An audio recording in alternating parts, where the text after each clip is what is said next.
今仔是咱113年的113年的这个周年庆，所以咱特别邀请到魏连玉老师来甲咱对拜五开始就甲咱做伙分享今日下早伊的题目是面对死亡时的信用力量甲愿望，咱请伊来分享。敬爱的蔡牧师，双连教会长老同工兄弟姊妹，大家平安。真感谢蔡牧师，予我有这个机会，在今仔日这个纪念主日内底来分享。因为我台语讲无好，所以所来请原谅我用华语来分享。真感谢蔡牧师甲我来翻译。其实我信主以前，我嘛是台湾囡仔我自细汉伫厝诶嘛讲台语，以前少年时阵伫外口甲人相拍冤家诶时阵，台语嘛讲真连长。但是即马要用台语来讲道，我阁无法度，实在真见笑请大家来原谅。好几个月前我们在跟蔡牧师还有这个双联教会的团队讨论今天主日的讲题。几个月前，甲蔡牧师甲这个牧师团咧讨论今仔日的讲题。那因为我们现在进入到大斋节期，我们即将迎来受难日跟复活节。因为咱即摆进入大斋节期，咱要迎接这个受难日甲复活节。于是我们决定在这个双联教会113周年的纪念主日，我们要来宣讲关于复活跟永生的真理。所以咱伊就决定讲，伫即个咱的纪念周年庆的时阵，甲大家分享即个关于国活甲永远活的问题。好，那我的 PPT 第一张放了这张相片，是我在英国爱丁堡大学念博士期间我到墓园去的时候看到这个场景，我把它拍照下来。这张相片是魏老师伫即个英国爱丁堡大学咧读博士的时阵，经过墓园内底所翕的一张相。好，爱丁堡大学也是牧师马街博士的母校。我在那里读博士的期间压力非常的大，所以我经常舒压的方式就是到墓园里面去散步。爱丁堡大学嘛是马街博士的母校，所以伊伫遐读册的时阵，伊嘛感觉压力真大，伊即个舒缓压力的即个方式，就是去墓园散步。为什么到墓园来做舒压疗愈呢？因为墓园在英国的墓园比台湾的公园还更漂亮，而且你去墓园散步的时候都没有人所以非常的安静你可以在那里得到很好的疗愈。为什么要去墓园散步？因为伫英国的墓园拢非常水而且伫遐拢无人所以会当伫遐散步。那有时候散步1个多小时都不会遇到任何的人。有时阵散步1点外钟拢无拄到半个人。难得遇到人的时候，2个人都觉得是同好中人，就会很热络的聊天起来。真难得拄到人的时阵，2个人拢真欢喜就会开讲。但是你要聊天之前要确认他是死人还是活人，他是阿多还是阿飘。所以要开讲进前，要先确定讲这是死人还是活人是外国人还是这个过去的人因为要跟死人活人讲的话题是不一样的。跟死人跟活人讲的话题是无同款。好，那我有一次去墓园参观的时候，看到了这个景象，照片上这个景象。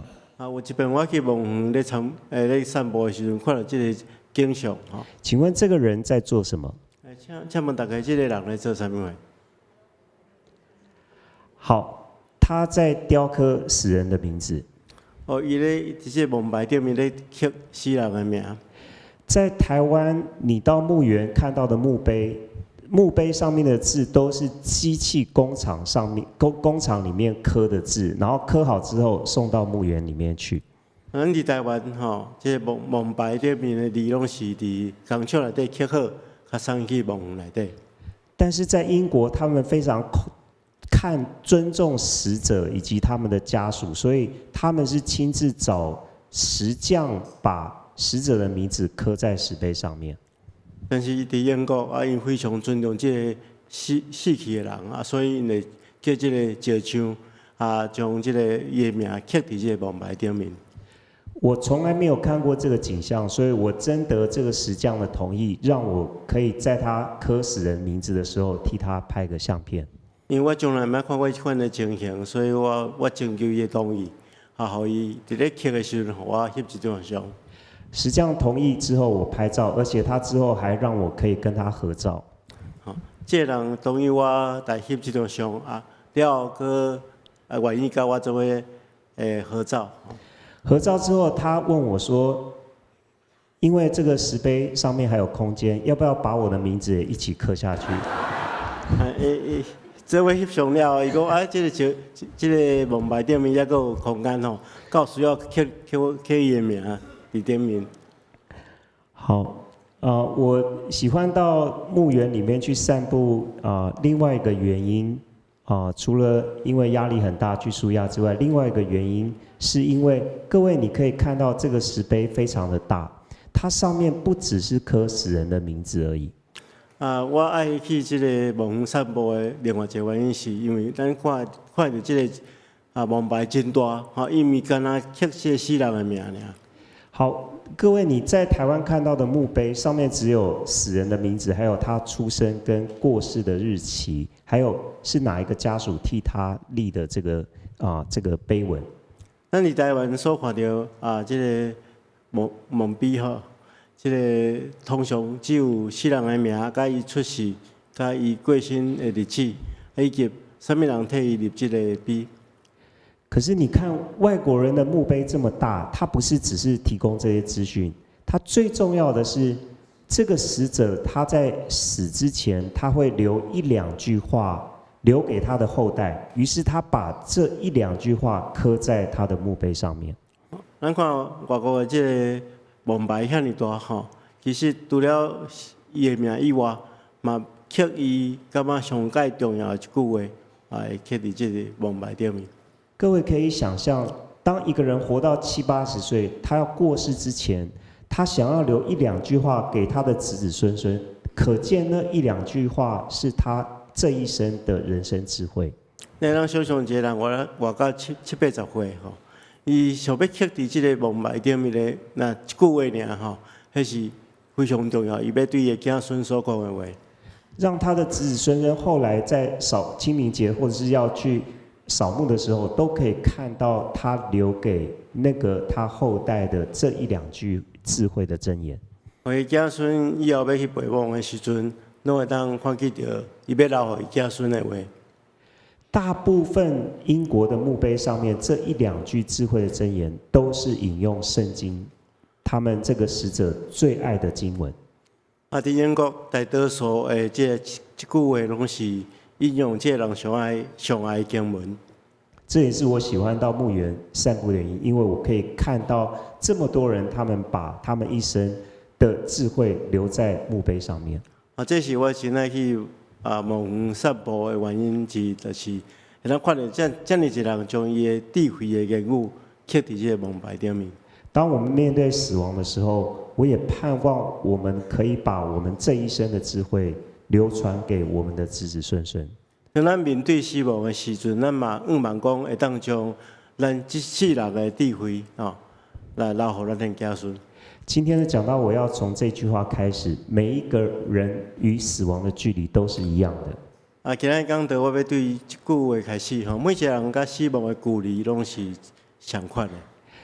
上一堂我跟华语的年轻人讲到的时候，很多年轻人读到这句话，可能很不服气。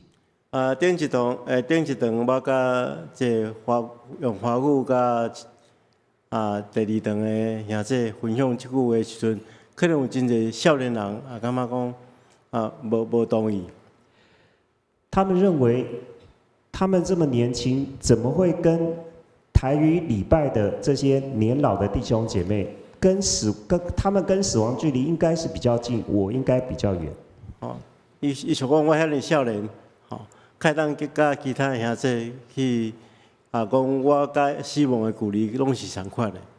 但是今天的讲道就是这张 PPT 上面这句话，没有人能够驳倒。但今仔讲到就是即句话，无人会当辩倒。因为没有任何人可以知道哪一天会遇见死亡。因为无任何人会当知影你当时会拄着死亡。也就是我们每个人跟死亡的距离都是未知的。就是讲，咱每一个人甲死亡的距离拢是咱唔知影的。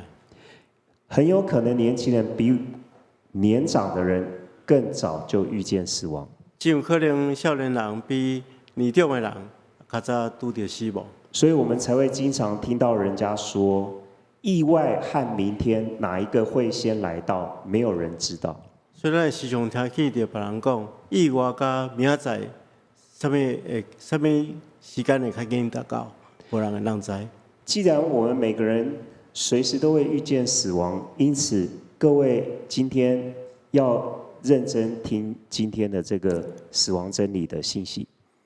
既然咱每一个人拢会拄着死亡，所以咱今仔爱真认真来领受这个信息。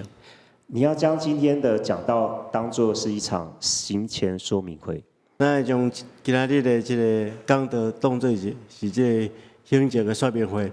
有一天你上路的时候，才不会走错路。有一天咱要转去的时阵，较袂惊着路。万一你今天不小心打瞌睡，最重要的信息没有听到。万一你若拄久重要的信息无听到，也不要担心，今天我讲的重要信息都有收录在我写的这本死亡神学书里面。你若毋免紧张，因为有写一本册叫做《死亡神学》，这本册魏老师所写，信息拢有记载伫内底。你买这本书放在家里，一家人都会很安心。你买这本册放伫厝里规家人拢真安心。德国有一个哲学家说，我们人是像死亡存在的存在者。德国有一个神学家讲，人是死亡存在的这个时阵的啊。即使现在你的人生非常的健康，但是我们仍然是朝向最可怕的死亡迈进。检查你即摆的人生是非常健康快乐，但是咱依然是死亡迈进。当我们面对死亡的时候，我们发现我们自己的有限跟无助。当咱面对死亡的时候，咱发现讲咱是有限个无任何办法。死亡，我们在面对死亡的时候，不但让我们自己很痛苦，我们的家人，我们亲爱的家人更痛苦。当咱面对死亡的时候，唔干咱家己艰苦，咱厝内底的人嘛是相款哀伤。死亡是我们每个人都没有办法解决的问题，因为我们活着人，我们没有死的经验，我们怎么可能会有答案呢？死亡是咱每一个人面对无法度解决的问题，因为咱活着的人，咱拢无死的经验，无可能有死亡的答案。死去的人，他们经验丰富，他们有口难言。我去墓园参观这么多次，没有阿飘告诉我死亡的答案。死去的人虽然伊有经验，但是伊无法度甲咱讲，所以讲网散播遐尼拢无任何，甚至连这咱所讲的鬼嘛无法度答案来讲。今年美国的 NASA 跟马斯克的团队，他们要把太空人送到月球去，这是人类第2次即将要登陆月球。今年美国的 NASA 加这马斯克要带人送入去搁一遍登陆月球。而这个登陆月球不是只是为了登陆月球，他们下一步要做的乃是要送太空人到火星上面。唔是干那要送人去月球嘛要送去，后一步就是要送去火星里面。因为月球是没有办法让人类生存，但是火星极有可能。因为月球袂当互人类生存，但是这火车也真有可能。现在的科学家已经可以到火星去探勘，但是我们还没有办法送一群科学家到死亡这个领域去做研究。即摆科学家让人去到火车顶面去探查，但是无一个人去到死亡的所在来探查。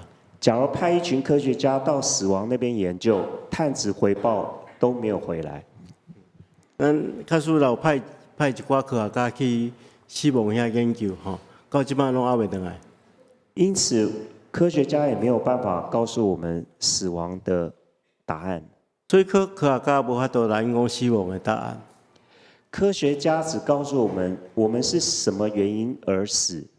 科学家也没有办法帮助我们克服死亡的恐惧，也没有办法告诉我们死后的情况。科学家只会当人讲死亡的过程甲原因，但是伊无法度帮助咱克服死亡的惊吓，也无答案来说明死亡。科学家只会告诉我们现在是处在一个随时会遇到天灾人祸、疾病的死亡威胁当中。科学家来讲，咱即马随时拢活踮伫天灾地变吼，甲这人所造成的错误，甲病痛中间的死亡的威胁中间。那么，当我们面对死亡的时候，我们应该要怎么样来用什么样的态度来面对呢？咱要用什么款的态度来面对死亡？现在我们这个世界跟这个社会有一种主流的死亡观点。现在这个世界有一种主流的死亡观点。这些专家或这些相关的书籍都会告诉我们，当我们面对死亡的时候，生老病死是自然的现象，要我们用平常心的态度去接受看待死亡。伫面对死亡的时阵，这科学家拢然讲这是生命的一种自然的现象，咱用平常心来对待。请问我们真的能用平常心去看待我们的死亡吗？大家咱真正会当用平常心去看待死亡吗？各位，我们这一生有很多，我们经历过很多次的感冒，可能过去这一年你都感冒过2、3次，所以假如下个礼拜你遇到了感冒，你这个感冒的时候，你可以用平常心去看待，因为你过去已经有很多次的感冒的经验。可能咱在座的人有真侪人有感冒的经验吼，所以当人讲你感冒的时候，你要用平常心去对待的时阵，咱会当，因为咱有做侪这款的经验。请问你有死亡的经验吗？当你死亡的经验。当你遇到死亡的时候，你跟其他人说：“我很有经验，所以我现在面对死亡，我可以用平常心去看待。”你真的能够这样说得出来吗？当大家咧讲死亡的时候，你会当讲我对死亡有足侪经验，所以我要用平常心去对待。你敢毋能安尼讲？没有任何的人在面对死亡的时候，真的可以心平静气，用平常心去看待的。无任何人面对死亡的时阵，咱用平常心去看待。刚才说，当死亡事件发生的时候，不但当事人很痛苦，连当事人的家人也没有办法正常的生活。这样我们怎么能够用平常心去看待死亡呢？拄则有讲过，当死亡发生的时阵，毋是干那家己痛苦，连咱活伫厝内底的人也相款痛苦。真正袂当讲，咱用平常心去看待死亡。任何人只要面对死亡还有机会的时候，还有盼望，他总要替死亡找到出路。任何人，咱拄到死亡的时阵，如果若有一条出路，咱一定会找这个出路，想要甲伊拼一个。基督教信仰在面对死亡的问题，他提供的解答，他提供的答案是上帝所应许基督徒的永生。咱的信仰面对死亡的时阵，咱讲基督徒的答案就是永远活。死亡的问题，上帝已经替我们提供了出路，而我们所要做的就是信任上帝的真理的指引，他以及他所替我们预备的永生。死亡的问题，上帝已经替咱找出出路。咱只要信任上帝，了解死亡，上帝对死亡的应允。而上帝解决我们死亡的问题的方式，就是透过他独生爱子替我们的罪在十字架付上了这个死亡的代价，所以我们称耶稣是我们的代罪羔羊。上帝解决死亡的问题，就是透过伊的囝耶稣基督替咱死，成做代罪羔羊。伊是十字架顶的受死，互咱会当得到冤枉我。因为耶稣替我们的罪在十字架上受难、舍身流血，让我们信靠耶稣的人能够成为神的儿女，能够得着上帝所赐给我们永生的应许。因为耶稣伫十字架顶的受苦，所以咱信靠耶稣的人会当成做上帝的儿女，会当克服迄个死亡所带来的惊吓，莫向冤枉我。这就是受难节跟复活节以及福音的真正的信息。这就是受难周甲过活节的福音的信息，就是让我们每一位基督徒在基督的恩典里面都能够出死入生。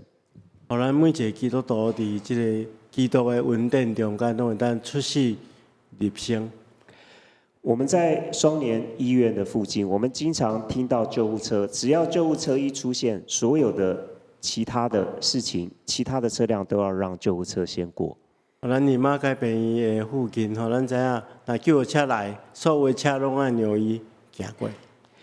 耶稣的救恩就好像是上帝那边派来的救护车一样，要把我们从必死的地方带我们进入到永生。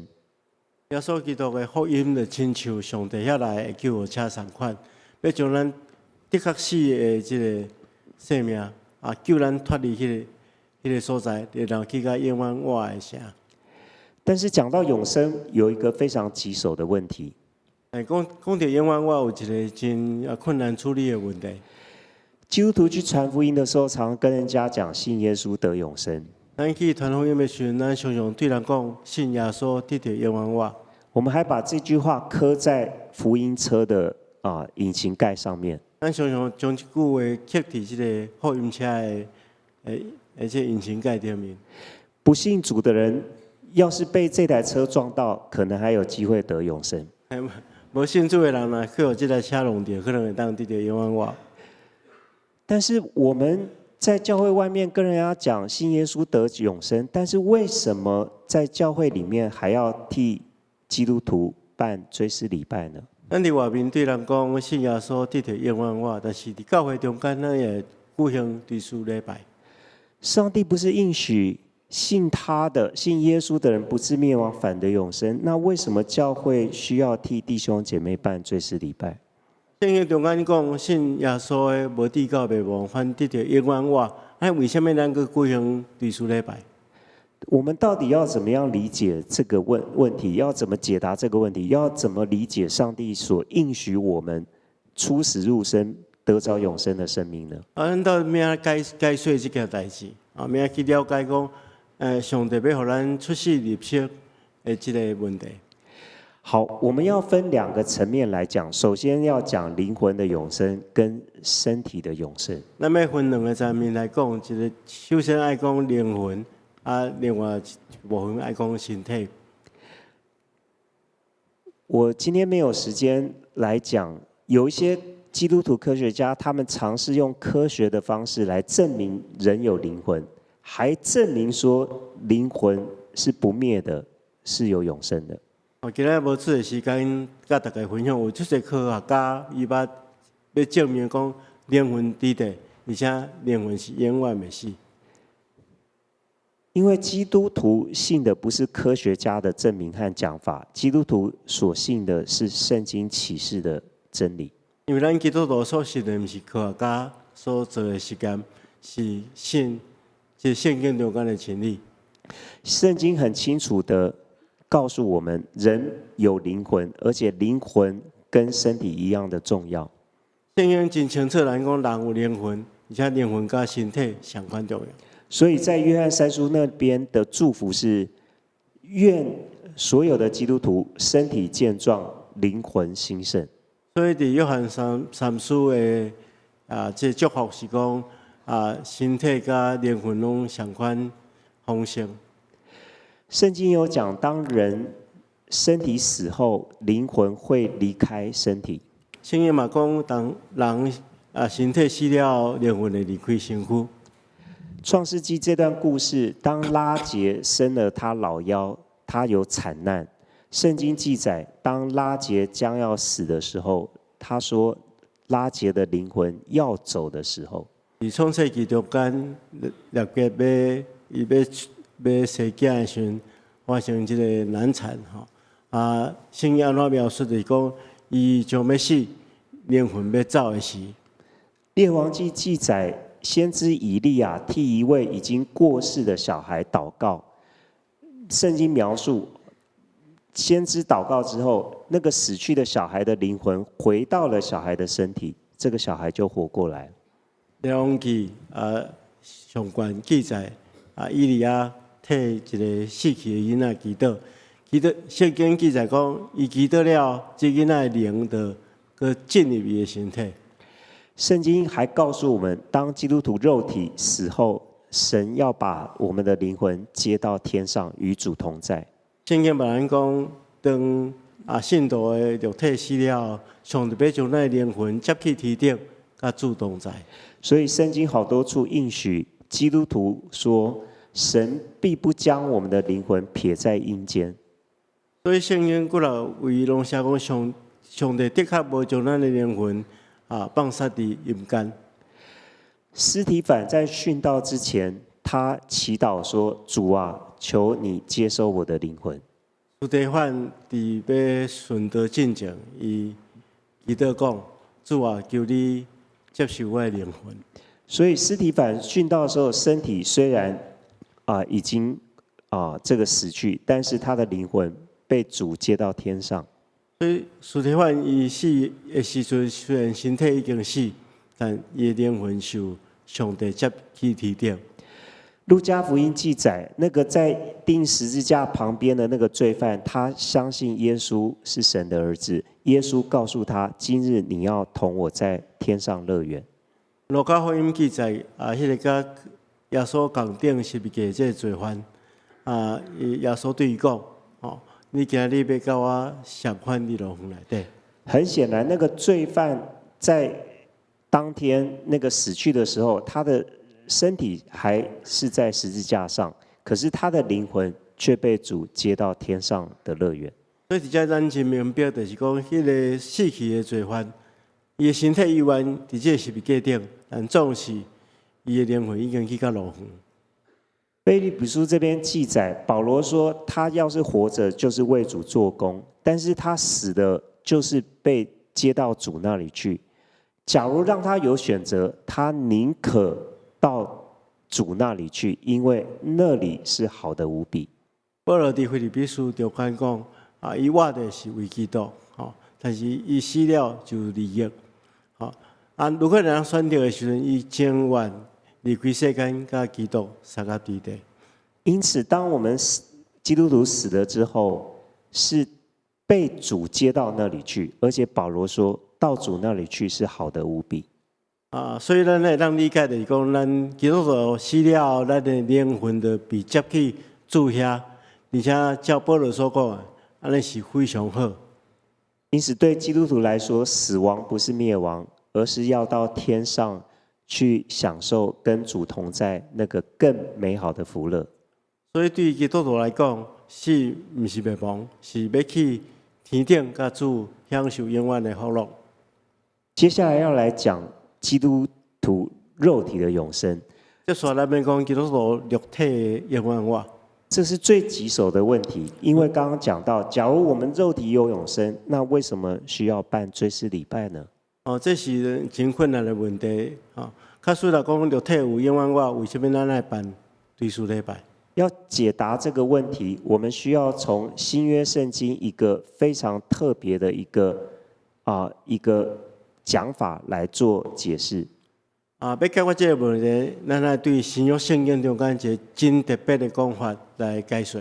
新约圣经称那些死去的基督徒，不是称他们是死了，而是称他们是睡了。新约圣经剩下来身体死亡的这基督徒，不是讲因死，是讲因困去。这个睡了的称呼，就是最重要的关键。这困去这称呼是非常重要的关键。圣经记载，这个耶稣复活之后，曾经显现给500多位弟兄看，其中有一半看过耶稣复活的还活着，另一半圣经不是说他们是死了，而是说那些人睡了。圣经中间记载有500外的这信徒看过，佮爱耶稣基督，然后讲其中一大半，如今犹原伫地，但有另外一半伊毋是讲因死，是讲因困去。另外一段圣经说，我们不是都要睡觉，而是要改变。当耶稣再来的时候，天使的号角响起的时候，死去的人身体要复活，这个必死的身体要成为不朽坏的身体。圣经另外一位讲，咱毋是拢要困，咱是要改变。当即个扫角响的时，死人要对死中搁活，诚做袂朽烂的。咱嘛爱改变，诚做袂死的。另外一段圣经讲到这些在主里面睡了的人。另外，伫圣经中讲，这主内底困去的人，这些在主里面比我们先睡了的人，也就是比我们先死的人。当在周末耶稣再来号角响起的时候，这些人要先被提到天上。圣经中讲，这个比咱较早死去、较早困去的人，伫即个搁活的时阵，伊要比咱更较早被提到天顶。这些人死里复活，先到天上，而后我们还活着的基督徒，我们才一同被提到天上，然后在新天新地与主同在。这已经死去的人，先被搁活了，被提到天顶，然后咱这个活着的人，才被提到天顶，伫空中三角拄着。我们在新天新地，上帝应许不再有死亡，也不再有悲哀、哭嚎、疼痛，因为一切的事情都过去了。伫新天新地中间，无死亡，无悲哀。一切代志拢过去，就是上面这3段经文，我们可以理解为什么基督徒不但灵魂有永生，身体也有永生。就是因为顶面所讲的这3大经文，互咱知影，唔简单灵魂会当得到永远活，身体嘛得到永远活。刚才讲过，灵魂有永生，是因为当我们肉体死了的时候，我们的灵魂是被接到天上与主同在，那是好的无比的福乐。拄则咧讲，这灵魂有永远活，是讲咱死去，咱肉体死去的时阵，咱灵魂被接受天，还是甲主三甲地的，是永远的福乐。所以灵魂没有经历过死亡，因为在肉体死的那一刻，他就被接到主那里去。所以灵魂无经历过死亡，当咱死的时阵，灵魂就被接去天顶。上帝遐。好，第二，从身体的角度，身体虽然它是躺在棺材里面，但是它不是死的。圣经说那是睡了。对身体角度来看，咱身体虽然倒伫这棺木内底，但是迄毋是死去，是困去。睡了跟死了的差别就在于，只要基督徒会醒来，你都不能说他是死的，不能说他灭亡，而是说他是睡了，只是他睡得比较长而已。困甲死会无共款，就是当这个人来个醒起来，人讲伊是困，这甲死去无共款。我以前在信耶稣之前，有一段黑道人生。我伫信耶稣进前，我有一段黑道的人生。我在黑道的时期，经常打麻将，而且每次打麻将都是打2-3天可以不用睡觉。我伫黑道的时期吼，不时咧拍麻将吼，若拍麻将拢是拍几6天无困。2-3天不睡，假如你家里有年轻人常熬夜，你会发现他们一睡可以睡10几个小时。那几6天无困的人吼，通常一困都能困10几点钟。有一次我打麻将回到家，睡了10几个小时都没有动静，我妈妈很担心。有一遍我拍麻将，几日暝无困，转去困10几点钟，拢无动，我妈妈真烦恼。他想说，他小孩10几个小时都没有从房间出来，会不会死在床上？想讲，这囡仔伫咧困伫内底困10几点钟拢无起来，敢咪已经死去啊？我妈妈来到我的床边，用手指头探着我鼻孔下面，看我有没有还有呼吸。伊妈妈入去伊的房间，用伊的手放伫伊的鼻孔的面，看到有咧呼吸。当我妈妈这样做的时候，我刚好梦到我打麻将自摸了。当伊妈妈做这动作的时候，伊拄梦到讲伊拍麻将自摸，于是我手伸出来说主摸，所以手就伸出来讲自摸结果摸到的不是麻将，是握到我妈妈的手，叫去摸到伊妈妈的手。我妈妈吓得半死，我也吓得半死。伊甲伊妈妈拢非常的惊。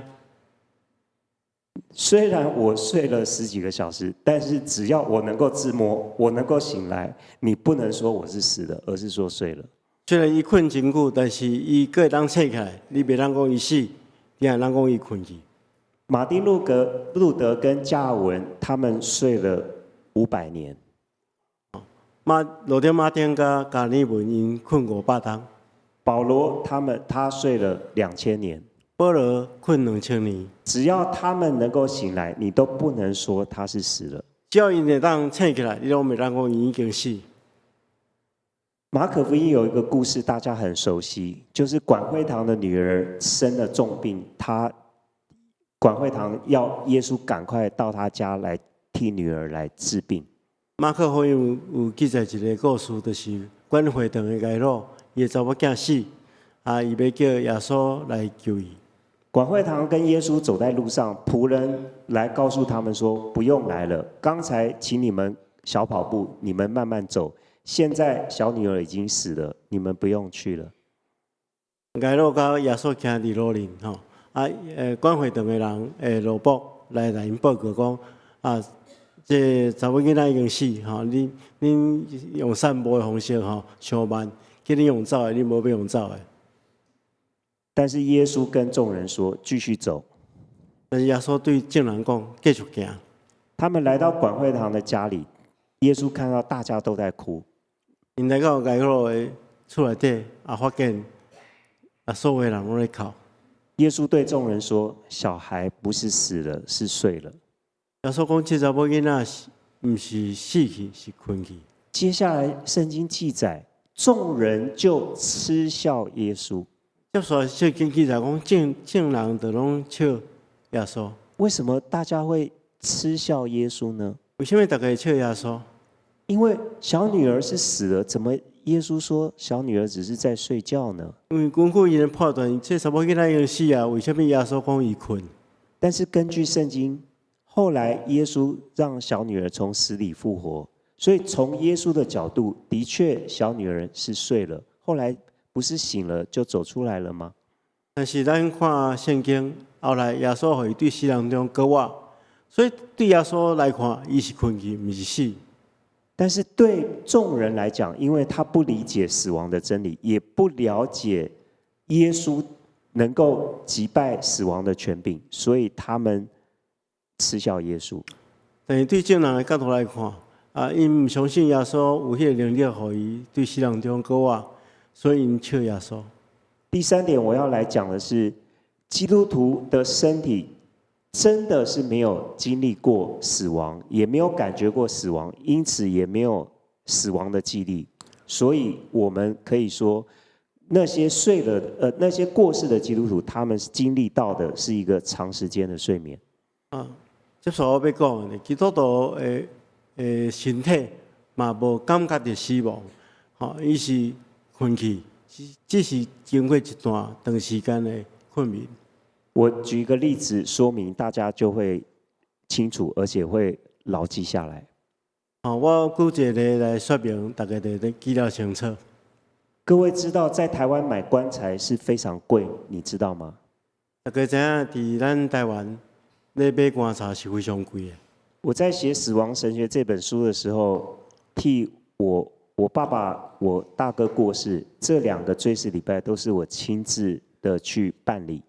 我咧写《死亡神学》这本册的时阵，我捌替我的爸爸甲我的大兄办过这个告别式。在办追思礼拜过程，我替他们买棺材，也替他们找墓园。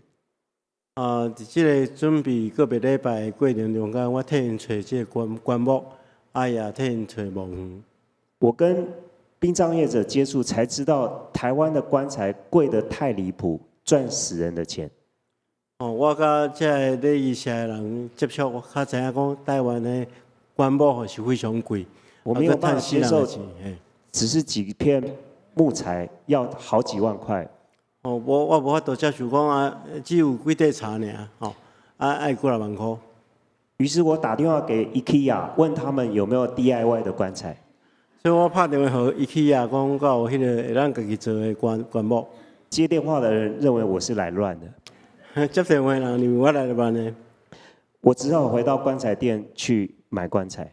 我只好倒去棺材店去买棺木。我替我爸爸买的棺材非常贵因为他是我爸爸。我替阮爸爸所准备的棺材是非常贵，但那个是我爸爸。那个这么贵的棺材，我爸爸只用了2个小时，因为在台北市规定要火化。我爸爸办完这个追思礼拜2个小时之后就拿去烧了。这非常贵的棺木，阮爸爸只有用2点钟，因为咱的台北市规定讲，爱马上爱烧掉。我觉得这样子实在很不甘心，也不划算。所以我感觉实在是真唔甘愿嘛算袂好。所以我想到，既然我自己以后也要用到棺材，为什么不趁年轻的时候我就买来用呢？我来想讲，我既然以后嘛爱用到所以我就趁少年的时阵会当先买来用。于是有一天，我到了棺材店去找老板，而且我跟老板说，可不可以让我试躺棺材？所以有一天我去这个棺材店找头家，头家要求讲我要先倒看卖。这个老板说，他祖孙3代经营棺材店，从来没有遇过要来试躺棺材的人。这个头家讲对祖孙3代做这棺木店从来捌听过有人要先来试用。他说：“我是癌症末期吗？”伊问讲你敢是肺癌的末期？我跟他讲，我想要买棺材提早回去用。我来讲，我想要先买棺木，先提早回去用。老板后来给我试躺了很多棺材，最后我发现有一个非常满意。头家给我试到足侪无共款的棺材，我发觉讲这个我非常满意。老板听到我的说法，非常的感动。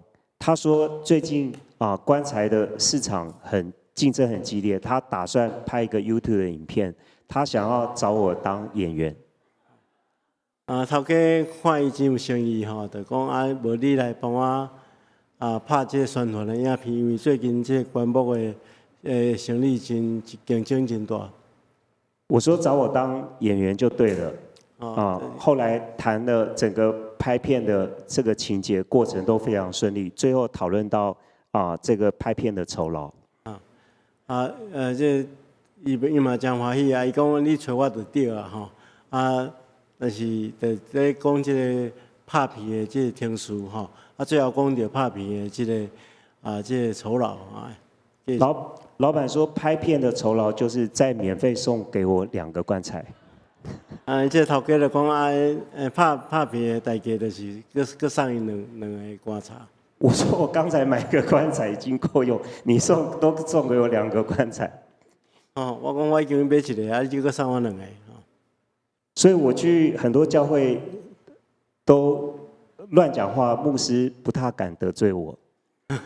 所以去真侪所在拢凊彩讲话吼，免得哪一天无事不敢得罪伊我拿棺材去送给那位牧师。免得讲伊有一天摕棺木去送互这牧师。而且我送的时候还跟他讲，你需要用的主都知道，他亲自替你预备。而且佫会当来讲你需要用的主拢知影，拢会为你准备。但是还有另外一个棘手问题，我把棺材买回家要放在哪里呢？另外一个困难的问题就是讲，我买这棺材，我要放伫倒位？我放在客厅，我妈妈每天起床一开门就看到棺材。我若放伫客厅，我妈妈在起床就看到这棺木。她说：“你这个搞死囡仔，你这个还是孝子吗？”你这个搞死囡仔不好。我跟我妈妈说，不如我把它放在阳台上面。无我来放伫这个阳台顶面。但是邻居每天开门就看到棺材，这样子跟邻居感情不好，没有办法跟他们传福音。安尼厝边看到，感觉有欠生安尼甲厝边的感情无好，袂当传福音。于是我跟妈妈讲说，不如我们把棺材放在这个衣柜间里面。所以我就将这棺材放伫这个衣柜间内底。平常还可以放一些衣物当储存的空间。嘛，咱做这个衫橱会当放一寡衫。我妈妈也是双联教会的会友，她在双联教会得到很好的照顾我特别感谢这个蔡牧师，他非常喜欢蔡牧师的讲道，我特别感谢双联团契跟基地团契对我妈妈的照顾。我的妈妈嘛是双联教会会友，我伫遮得到真好的照顾。那因为这个双联教会很照顾我妈妈，所以我有打算在复活节过后邀请蔡牧师到我家来吃饭，请他吃饭。所以因为要报答咱双联教会所以有被邀请我搁偌济了去因兜食饭。那天吃饭吃得比较晚，我们2位还多喝了2杯。这假设的迄天食了之后嘛，阮2个搁啉2杯啦因为很晚了，我请蔡牧师可以在我家过一夜。所以就请我伫因兜过暝。但是我跟蔡牧师讲说，我家没有多余的床。然后我讲因兜无结出来眠床。但是衣柜间里面有一张棺材。蔡牧师要是不介意，请在棺材里面过一夜。我会当伫伊的棺木内底过暝。现在冬天比较冷，蔡牧师躺进去之后，我还把盖子盖上，免得他着凉。冬天的时阵刮卡呗，较袂寒。那我知道蔡牧师很怕吵，所以他盖子盖上之后，我还会把钉子钉起来。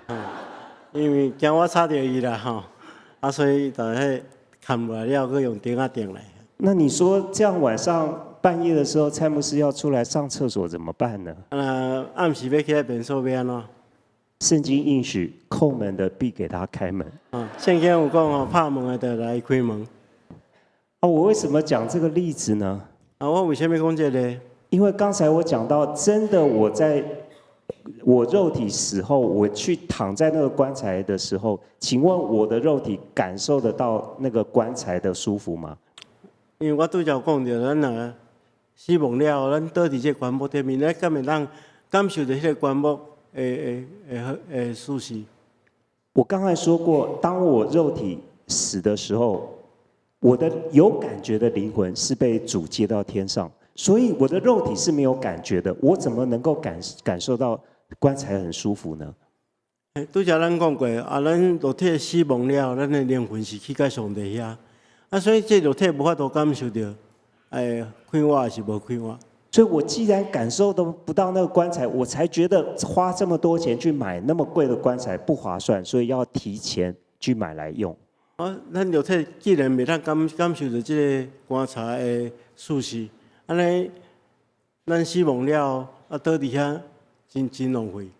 所以，当我们基督徒过世之后，其实我们的身体是感受不到棺材，因为有感觉的已经那个灵魂已经被接到天上去。所以咱来理解就是讲，咱基督徒死亡了，咱灵魂已经去到上帝遐，咱无法度感受到其他的代志。当耶稣再来号角响起的时候，我在棺材里面的那个身体，已经主让这个必朽坏的身体成为不朽坏的身体。我的身体再醒来的时候，已经非常健壮的身体。所以当迄扫角响起来的时阵，咱肉体佮醒起来的时阵，咱是上帝已经把咱换一个非常健壮的身体。所以，当死亡发生的时候，我的身体是没有感觉，没有感受过死亡。等到终末号角响起的时候，身体再复活的时候，我感觉到的是已经是一个永不朽坏的身体。所以死亡发生的迄个时刻，咱无法度感受到咱死亡，只有咱醒起来了，咱才有感觉。所以，单是从生理的经验来讲，从死亡发生到耶稣再来的时候，其实我都没有经历过，也没有感觉过死亡，因为我唯一有感觉的，灵魂已经被主接到天上。所以对生理上来看，咱伫死亡肉体死亡了，一直到咱搁活的时阵，咱拢无迄个感觉基督徒的确有肉体的永生，因为我们从来没有经历过死亡。我们经历的那个肉体经历的是一个很长时间的睡眠，而后他还会再醒过来。咱基督徒真正有肉体永远活，因为咱肉体无经历过死亡，只有经历过一个真长的困眠。现在的科学家提供了一种服务，叫做低温冷冻人体。现代科学家伊提供一种服务，叫做真低温度冷冻的人的身体。我在写这本书的时候，有2个美国的机构提供这个服务，他们的服务是这样子：譬如说，当我的爸爸因为心肌梗塞去世的时候，他在去世的时候立刻用250度的低温把我爸爸给冰起来。伫美国两公司会当提供这款的服务，就是讲人若死的时阵，迄个时刻会当用迄个零下250度的低温将人冷冻起来。为什么科学家这么做呢？因为他们有一种想法：现在的科学，当人死后没有科学束手无策，可是50年、80年后的科学家，会不会他们有解决的方法？为什么用这款的方式？就是讲，咱即马可能无法度解决这个人即马的病痛，但是可能来冷冻起来，经过50天了，这新的医学会让医好这个病。等到50年、80年后，科学家可以解决这个问题的时候，再把我爸爸解冻，那个时候把我爸爸医好。当50天、80天了，科学会让将这款的病医好，再将伊的爸爸来解冻然后会当来伊的病医好。假如这样的假设成功了，当我爸爸50年、80年后再被科学家给医好活起来的时候，我爸爸他的想法里面会认为他只是睡了一个很长的觉。如果照这款的情形，50天、80天了，伊一解冻了，医好了，伊只是会感觉讲我困一个真长的困眠。因为他没有死去，他后来醒来了。因为伊无死去，伊后来醒起来。因为这个低温冷冻人体的服务非常的昂贵，现在我写书的时候，差不多已经有超过100位亿万富翁买了这个服务。这款冷冻身体的服务非常贵伫咧写迄本册的时阵，差不多有100个亿万富翁因捌做这款的所以现在的有钱人，他们不是去买棺材，是去买大冰箱。即马有钱人毋是去买棺木，是买迄个冰箱。接下来我们要清明节，我们一般的人清明节都是去扫墓、去墓园除草。咱伫清明的时阵会去墓园内底陪墓。现在有钱人他清明节不用除草，他是去大冰箱除霜。即马有钱的人是去大冰箱内底除霜。各位，假如连不信主的人、不信主的科学家，他们都相信靠着科学可以从死人复活，为什么基督徒不相信这位创造生命的上帝对我们的应许？连遮尔济无信主的人拢相信靠着医学的科技会当互死人过活，为什么咱基督徒毋相信即个创造生命的主会当互咱对死人中过活？我有一次到嘉义演讲的这个主题的时候，有一位嘉义长老教会的牧师听完之后，他跟我说：“魏老师，他非常坚持要土葬。”我有一遍去家己演讲的时阵，有一个长老教会牧师，伊非常坚持讲爱土葬爱土葬。因为他认为根据圣经这个死亡的时候要像睡了，所以他希望躺在棺材比较有睡了的感觉。那假如用火葬这个火化的话，都烧成灰了，而且他跟他太太感情不好，他太太邻里把他灰都乱撒在这个海里面、水沟里面，所以他觉得不像睡了，所以他坚持要用土葬。伊讲土葬较有迄个困去的感觉吼，但火葬吼人变做灰吼，若因太太甲伊感情无好，后白来压，伊就人就无去啊吼。我跟这个嘉义长老教会的牧师说，请不要担心。我来这个长老教会牧师讲，你唔通烦恼，因为圣经说，当终末的时候，连你在大海里面的灰都要被交出来。上帝要让你死，上帝是死无变有，化成灰的也能够死里复活。但圣经中间记载讲，伫终末的时阵，连大海内底所有的物件拢爱被提出来连你化作花，伊嘛会当来变做活人。这位牧师听了，他相信上帝的应许，就放弃了去买一块土地，也放弃买棺材的念头。放弃这个一定要土葬的这个坚持。这个牧师就放弃一定要土葬的坚持。所以结论来说，不论从灵魂不死或身体再复活的角度，基督徒的确没有经历过死亡。所以结论来讲，无论对灵魂未死、身体搁活的这个角度来看，人基督徒拢未经历过死亡。基督徒只有睡了，没有死了的信徒。基督徒只有困去，无死去的信徒。死亡也不能使我们与神的爱和神的同在隔绝。死亡也袂当互咱甲上帝听，甲上帝同在隔绝。因此，当我们去探访那些临终的弟兄姐妹的时候，我们不需要带着他们哀伤，而是要让他们在这个神的应许当中找到信仰的信心、力量跟盼望。虽然去关怀迄临终的信徒的时阵，咱毋是要帮助伊面对死亡，反倒咱是帮助伊去建立伊心中对上帝永远我的愿望。圣经应许信耶稣的不致灭亡，反得永生，这个是真理，这个是应许。圣经中间应允讲，信耶稣的人无地到灭亡，反得着永远我，这是应允。刚才今天的讲到经文说，上帝一定要救我们基督徒，我们的生命脱离死亡。今日经文讲，上帝一定得较救赎咱的生命脱离死亡。只要我们在神的里面，我们都是活的。只要咱伫上帝内底，咱拢是活人。我们一起做一个祷告。咱做伙来祈祷。亲爱的上帝，我们何等的感谢你！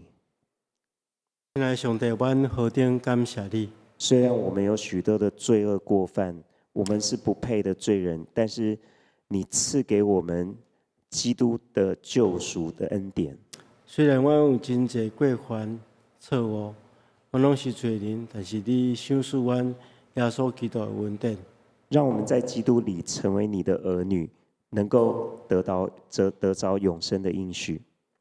阮伫基督内底车做你的儿女，得到永远我的应允。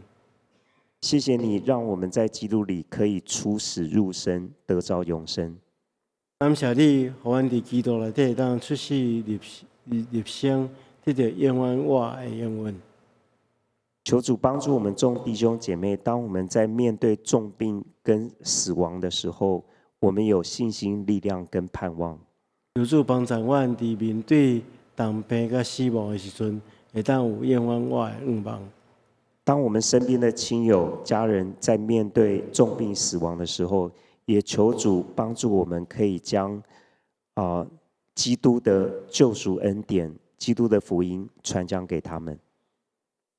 当阮的亲人朋友面对死亡的威胁的时阵，求主帮助阮会当将永远我的愿望传予因。我们向你献上无尽的感恩。阮向你献上阮无尽的感恩。我们在你面前的感谢祷告是奉靠主耶稣基督的圣名。阮的祈祷是奉靠主耶稣基督圣主的名。阿门。阿门。